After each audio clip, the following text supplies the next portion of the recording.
దేవుడు తన ఐశ్వర్యం చొప్పున క్రీస్తు యేసునందు మహిమలో మీ ప్రతి అవసరాలు తీర్చి మిమ్మల్ని అందరినీ బహుగా దీవించునుగాక.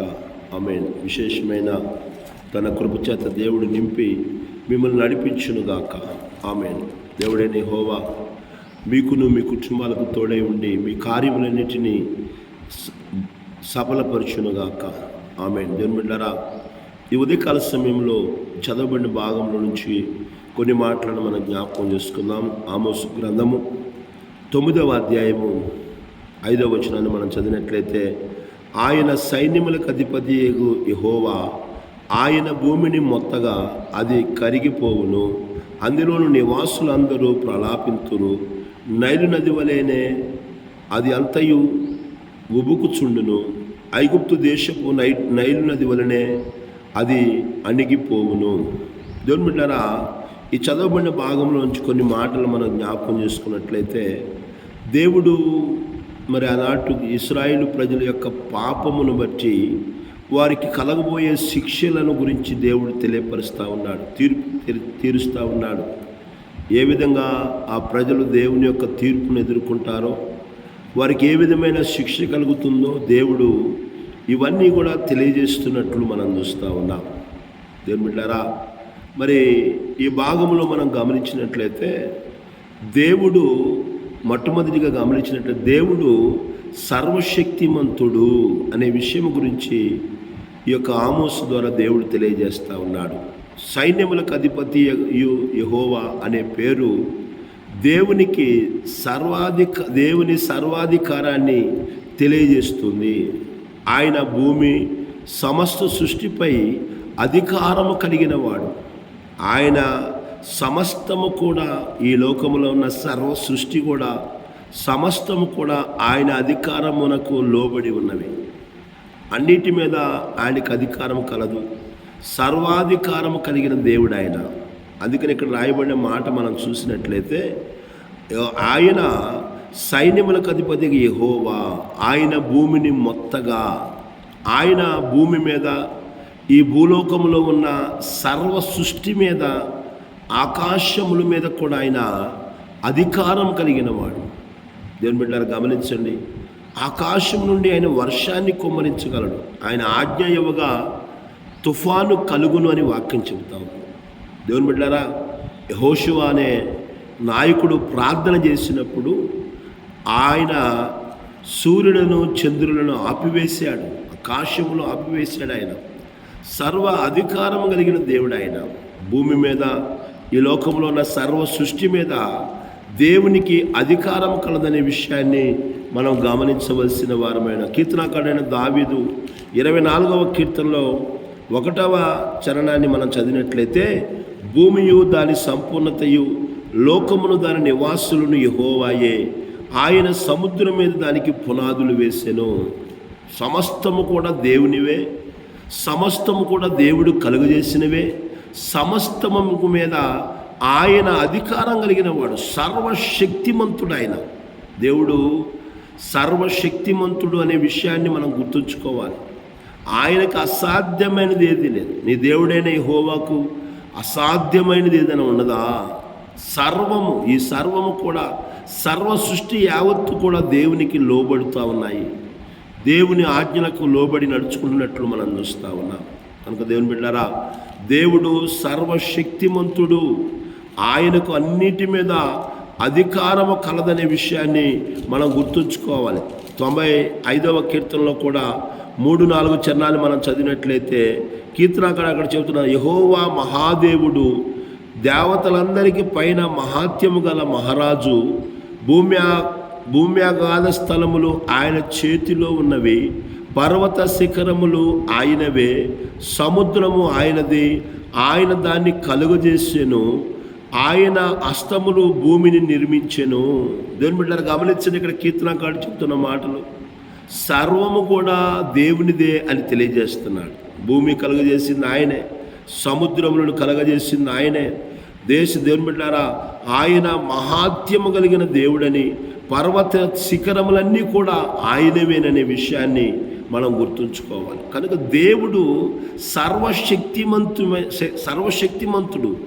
ఆయనకి సర్వాధికారాలు కలిగి ఉన్నాయనే విషయాన్ని మనం గుర్తుంచుకోవాలి. ప్రభువైన యేసుక్రీస్తు వారు ఆయన మరణించి సమాధి చేయబడి తిరిగి లేచిన తర్వాత ఆయన శిష్యులను కలుసుకొని ఆయనతో వారితో మాట్లాడుతున్నాడు. ఆకాశమందును భూమి మీదను నాకు సర్వ అధికారములు ఇవ్వబడ్డాయి అని తెలియపరుస్తాడు. దేవుడు సర్వాధికారం కలిగిన దేవుడు, ఆయన సర్వశక్తిమంతుడు అనే విషయాన్ని మనం గుర్తుంచుకోవలసిన వారమన్నాం. రెండోదిగా గమనించినట్లయితే దేవుని తీర్పు శక్తివంతమైనది.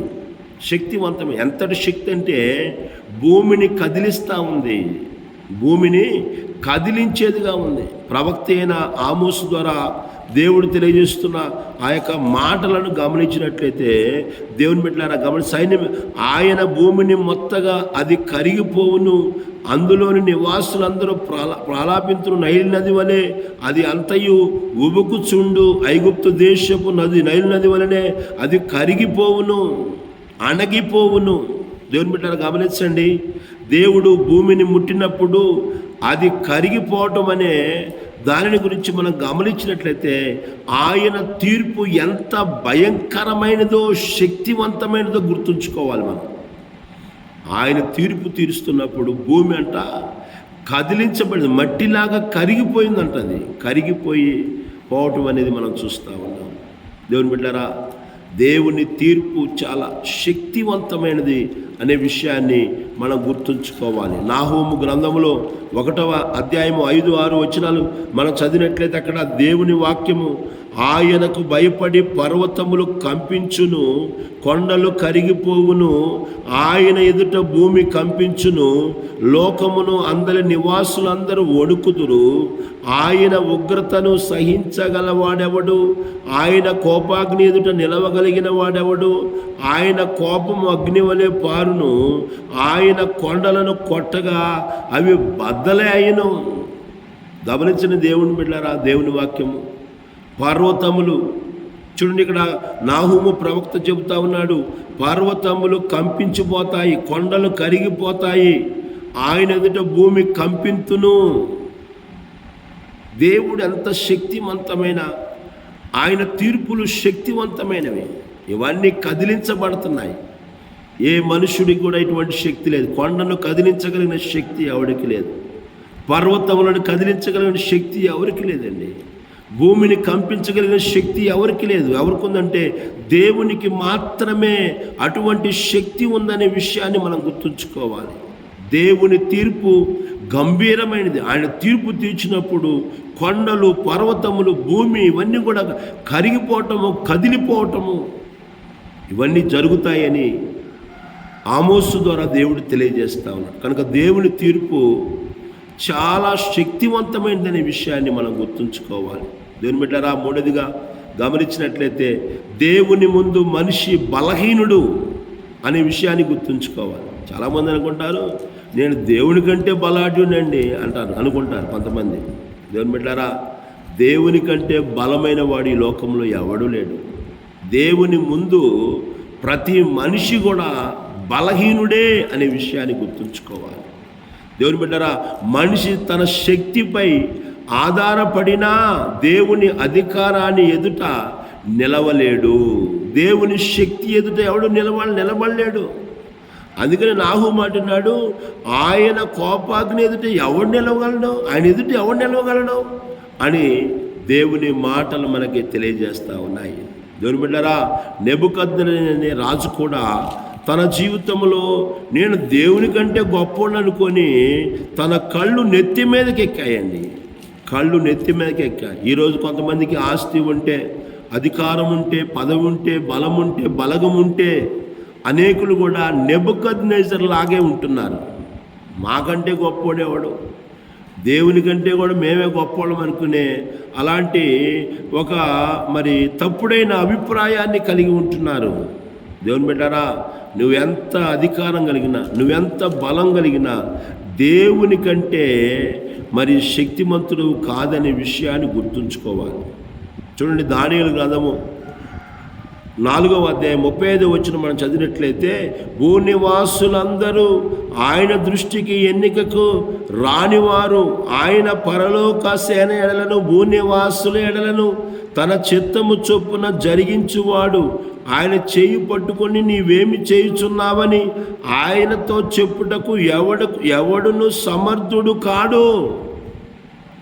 నెబుకద్నెజరు తన శక్తివంతమైన రాజ్యాన్ని చూసుకొని, బలాన్ని చూసుకొని, బలగాన్ని చూసుకొని, అధికారాన్ని చూసుకొని, తన రాజ్య సామ్రాజ్యాన్ని చూసుకొని కళ్ళు నెత్తి మీదకి ఎక్కాయండి. నెత్తి మీదకి ఎక్కి ఇదంతా నాది, నాకంటే గొప్పోడేవాడు అనుకుంటున్నాడు. దేవుడు శిక్ష వేశాడండి. అలా గర్వించిన వ్యక్తికి దేవుడు శిక్ష వేశాడు. ఏం వేశాడంటే పశువులాగా మార్చాడు. ఇప్పుడు నెత్తి మీద ఉన్న కళ్ళు కిందకు దిగి వచ్చేప్పుడు మాట్లాడుతూ ఉన్నాడు. దేవుడి కంటే సామర్థ్యుడు ఎవడు లేడు, శక్తివంతమైన వాడు ఎవడు లేడు. ఆయన తన చిత్త ప్రకారం చేసే దేవుడు. ఆయన ఇష్టం వచ్చినట్టు చేస్తాడు. ఆయన చెయ్యి పట్టుకొని అడగలిగిన వాడెవడు, ఎవడును కూడా సమర్థుడు కాడు. చక్కని మాటలు ఇక్కడ చెబుతున్నాడు. భూనివాసులందరూ ఆయన దృష్టికి ఎన్నికకు రానివారు. దేవుని ఎదుట మనందరము ఎన్నిక లేని వ్యక్తులు మనమనే విషయాన్ని గుర్తుంచుకోవాలి. దేవుడు ఎంతో శక్తిమంతుడు, దేవుడు ఎంతో బలవంతుడు, బలిష్టమైన దేవుడు. ఆయనకు ఎదుట ప్రతి మానవుడు కూడా బలహీనుడే, బలంగా లేడు కాదు, బలహీనమైన వ్యక్తి అనే విషయాన్ని మనం గుర్తుంచుకోవాలి. దేవుని బిడ్డరా, యోబు గ్రంథకర్త కూడా యోబు గ్రంథము 42వ అధ్యాయంలో ఒక చక్కని మాట యోబు చెబుతా ఉన్నాడు. దేవుని వాక్యాన్ని మనం గమనించినట్లయితే యోబు గ్రంథము 42వ అధ్యాయము 2వ వచనాన్ని మనం చదివినట్లయితే యోబు అంటున్నాడు, దేవుని బిడ్డలారా, నీవు సమస్త క్రియలు చేయగలవనియు నీవు ఉద్దేశించినది ఏది నిష్ఫలము కానేరదనియు నేనిప్పుడు తెలుసుకుంటుని. దేవుడు ఎంత బలవంతుడో బలాఢ్యుడో, ఎలాంటి కార్యాలు చేయగలడనే విషయాన్ని నేనిప్పుడు తెలుసుకున్నానయ్యా అంటున్నాడు యోబు. యోబు చివరి దశలో దేవుడు ఎలాంటి వాడో, ఎంతటి శక్తివంతమైన వాడో, ఎంత బలాఢ్యుడో తెలుసుకున్నాడు. ఆయన చేయగలిగే సమస్తము చేయగలడు ఆయన అనే విషయాన్ని తెలుసుకొని దేవుని ఎదుట ఒప్పుకుంటున్నాడు. నువ్వు ఎంత గొప్పవాడు అయ్యా అంటున్నాడు. నా ప్రియమైన దేవుని బిడ్డారా, దేవుని ఎదుట నీవే దేవుని కంటే గొప్పవాడిని, బలాఢ్యుని అనుకుని మరి డంబము పలుకుచున్నావేమో. దేవుని ఎదుట ఏ మానవుడు కూడా బలమైన వాడు కాదు, బలహీనుడనే విషయాన్ని నువ్వు గుర్తుంచుకోవాలి. దేవుని బిడ్డలారా గమనించండి. 4వదిగా పాపము సమాజంపై ప్రభావం చూపుతుంది. ఆనాటి ఇశ్రాయేలు ప్రజలు చేసిన పాపము ఆ యొక్క సమాజంపై, ఆ ప్రజలపై, అలాగే ఆ భూమిపై, భూమి అంతటిని కూడా దేవుడు ఏం చేస్తున్నాడు? ఎందుకు ఇలాంటి పరిస్థితులు? భూమిని మొత్తుతున్నాడు దేవుడు. దేశ నివాసులందరూ కూడా ప్రలాపిస్తున్నారు. ప్రజల పాపము కారణంగా దేశమంతా దుఃఖాన్ని అనుభవించే పరిస్థితి వస్తుందని దేవుడు తెలియజేస్తూ ఉన్నాడు. ఆమోసు ద్వారా ప్రజలు చేసిన పాపం వల్ల భూమి కంపించబడుతుంది. ప్రజలందరూ కూడా దుఃఖిస్తున్న పరిస్థితులు మనం చూస్తూ ఉన్నాం. కనుక పాపము సమాజంపై ప్రభావం చూపిస్తుంది. పాపం అంటే పెద్ద మరి ఆయన మాట వినకపోవటమే పాపం. చూడండి దేవుని బిడ్డారా, యోనా అనే దైవజనుడు ఉన్నాడు. అతడు మరి దేవుడు నినివే పట్టణానికి వెళ్ళాయా యోనా అంటే తర్షీషు పట్టణానికి వెళ్తూ ఉన్నాడు. దేవుడు ఆయన వెళుతున్న ఓడ మధ్యలో, సముద్రం మధ్యలో పెద్ద తుఫాను కలుగజేసినప్పుడు ఆ ఓడలోని నావికులందరూ కూడా అక్కడ ఆ ఓడలో ఉన్న ఆ సామాగ్రి అంతా కూడా సముద్రంలో పడవేశారు. ఎందుకంటే ఓడ తేలిక చేయాలని, ఓడను క్షేమంగా మరి దరికి చేర్చాలని ఎన్నో ప్రయత్నాలు చేశారు. ఎంతో నష్టం కలిగింది. కారణం ఏంటంటే ఒక వ్యక్తి యొక్క పాపము, అవిధేయత దేవునికి కోపాన్ని కలుగజేసి ఆ ఓడలో ప్రయాణం చేసే అందరికీ కూడా ఇబ్బందికరమైన, నష్టకరమైన పరిస్థితులు ఏర్పడ్డాయనే విషయాన్ని మనం గుర్తుంచుకోవాలి. కనుక పాపం అనేది, మనం చేస్తున్న పాపము సమాజంపై ప్రభావం చూపిస్తూ ఉంది అనే విషయాన్ని మనం గుర్తుంచుకోవాలి. దేవుని బిడ్డారా, ఈ ఉదయకాల సమయంలో 5వదిగా గమనించినట్లయితే దేవుని తీర్పు ముందు జాగ్రత్తగా ఉండటం అవసరం. దేవుడు తీర్పు తీరుస్తున్నప్పుడు, దేవుని కోపం వస్తున్నప్పుడు మనం చేయాల్సిన పని ఏంటంటే జాగ్రత్తగా ఉండాలి, జ్ఞానంగా ఉండాలి. దేవుని బిడ్డలారా గమనించండి, ఈ యొక్క మరి ఉదయకాల సమయంలో దేవుని హెచ్చరికలను నిర్లక్ష్యం చేయకుండా పాపాన్ని విడిచి పశ్చాత్తాపపడి ఆయన వైపు తిరగాలి. మనం చాలామంది ఎంత మూర్ఖంగా ముందుకు వెళ్తూ ఉంటారు, అజ్ఞానంగా వెళ్తూ ఉంటారు. దేవుని తీర్పును ఎదుర్కోగలిగిన మానవుడు ఈ లోకంలో ఎవడు లేడు. కనుక దేవుడు తీర్పు తీరుస్తున్నప్పుడు, దేవుని కోపాగ్ని మన మీదకి వస్తున్నప్పుడు మనల్ని మనం తగ్గించుకొని పశ్చాత్తాపపడి దేవుని వైపు తిరిగి ఆయనను వేడుకోవాలి. కానీ ఆయనకి విరోధంగా నడుచుకునే జీవితాలు కలిగి దేవుడి హెచ్చరికలను నిర్లక్ష్యం చేయకూడదండి. ఆయన హెచ్చరికలను మరి జాగ్రత్త కలిగి నడుచుకోవడం ఎంతో అవసరమని దేవుని మాటలు మనకు తెలియజేయబడుతుంది. దేవుని బిడ్డలారా గమనించండి ఉదయకాల సమయంలో. కనుక దేవుని తీర్పు వస్తున్నప్పుడు జాగ్రత్తగా ఉండటం ఎంతో అవసరమనే విషయాన్ని గుర్తెరిగి మన జీవితంలో మరి దేవుని ఎదుట తగ్గించుకొని పశ్చాత్తాపపడి ఆయన వైపు తిరిగినప్పుడు ఆయన జాలి పడతాడు, ఆయన క్షమిస్తాడు, ఆయన అంగీకరిస్తాడు. అటువంటి కృపను ధన్యతను ప్రభు ప్రతిబిడ్డకు దయచేయును గాక. దేవుడి కొద్ది మాటలు మనందరి వినికిడిలో దీవించును గాక.